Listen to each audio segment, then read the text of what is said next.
Good afternoon, my Real News Midday TV family. Welcome back to the channel for another news update. And in the news this afternoon, man arrested for disturbing church service. A senior citizen was arrested during a Sunday service in central Jamaica after he loudly branded a woman Jezebel and allegedly disrupted worship proceedings. The man, who had previously been read out of the church for what the pastor described as his repeated verbal attacks on congregants, was handcuffed and hauled off by police in the middle of service. According to the pastor, although the man had been excommunicated, he continued to visit the church frequently, much to the discomfort of other worshippers. We have been talking to him for a while about his practice, the pastor explained. For example, there is a lady who it is rumored that she is having an affair, and she went up to see something, and he told the lady to come down because she is a whore, the pastor said. Police officers reportedly approached the man during the service and asked him to step outside. He was arrested and charged with causing disturbance in a place of worship. He spent the night behind the bars before being granted station bail on Monday morning. But the man is standing by his actions. He told the news he was merely following divine orders. I called the woman Jezebel by the leading of the Holy Spirit, he said. I wouldn't just come out and see something on my own, and it's a couple years the Lord leads me to this, he added. The outspoken churchgoer said he sometimes sits in silence when the Spirit tells him to, but last Sunday, he claims, was not one of those days. On Sunday, the Spirit have me saying that lying lips were an abomination unto the Lord, he said. Still, he maintains that he never singled out anyone. As Bob Marley says, me throw me can, me no call no foul. That was how the Holy Spirit had me doing. Him never tell me to point out anyone in particular. So if you want to pick it up, then you pick it up, he said. They are saying I am disturbing church and this and that, but I am not doing things on my own. And they find it hard to believe, he added. The pastor, who was not present at last Sunday's service, said the man has a long troubling history with the congregation. Apparently, he believes that no one at the church should speak to him about his behavior, and before we have any altercation between him and others, we prefer the police take charge of the matter, the pastor said. He calls people names and he says anything that he feels to say. He would get up and speak loudly, and he refers to the women as prostitutes, Jezebels, and those things. No, that cannot be a message from God. The pastor said the man has even disrupted prayer. Persons would be praying, and if he is not into the person, he would get up and shout, vain, vain, God not hearing you. As a minister, I am not entitled to tell anyone that God is not hearing them. All of us should pray, and it is God who determines what he hears from what he doesn't, the pastor said.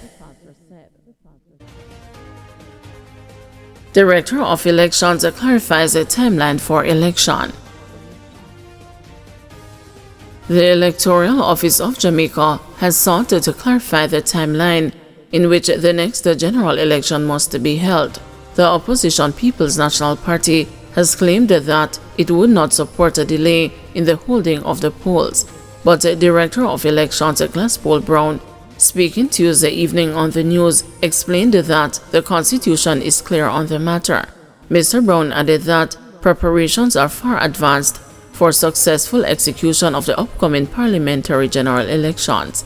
He said the Electoral Office of Jamaica is closing in on its target of recruiting 50,000 election day workers. He said that the EOJ is still finalizing the siting of voting centers. The life of the parliament, current parliament, ends on the 15th of September. The Constitution does speak to that in the sense that if the election is not called by the Prime Minister, and the Prime Minister, it is Prime Minister's prerogative to call the election. If it is not called by the 15th of September, the parliament will be automatically prorogued. And therefore, the Constitution allows for election to be held within 3 months. So within that period, that would bring it down to December.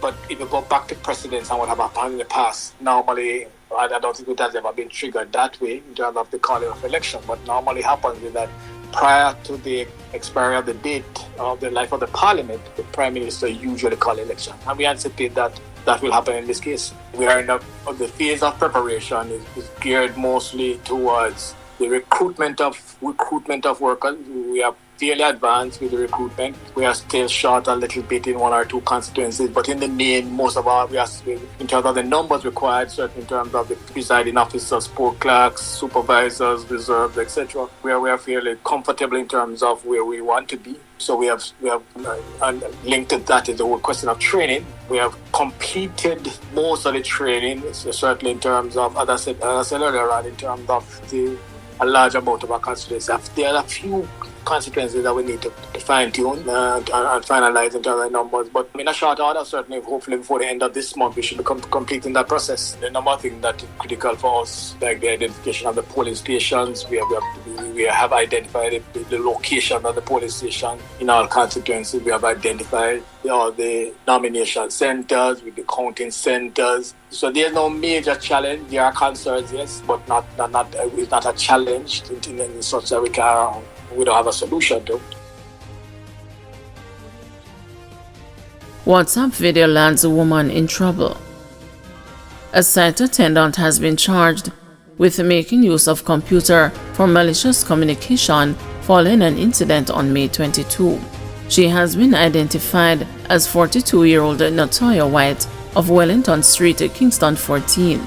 Reports from the Denham Town Criminal Investigation Branch are that about 3:03 p.m., White and the complainant had a dispute, following which she posted a graphic video of the complainant on her WhatsApp status.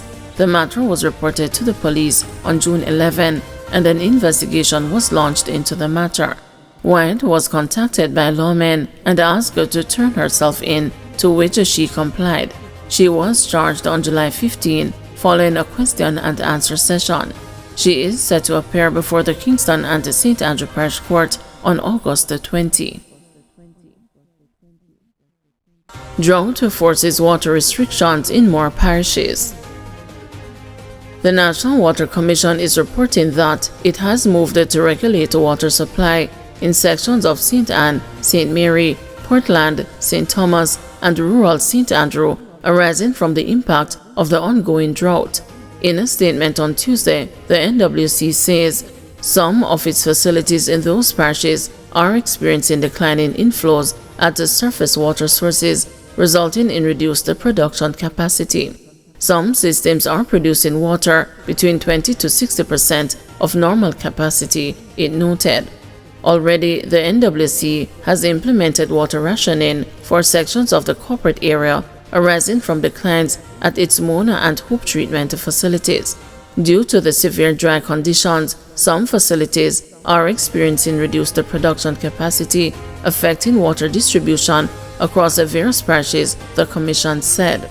With facilities in St. Anne, St. Mary, Portland, and St. Thomas, and rural St. Andrew now being impacted, the NWC has implemented several operational adjustments, such as limiting supply to affected areas as it seeks to manage water supply distribution effectively. It has also moved to augment the delivery of trucked water, interconnect some pipeline networks, and repair leaks.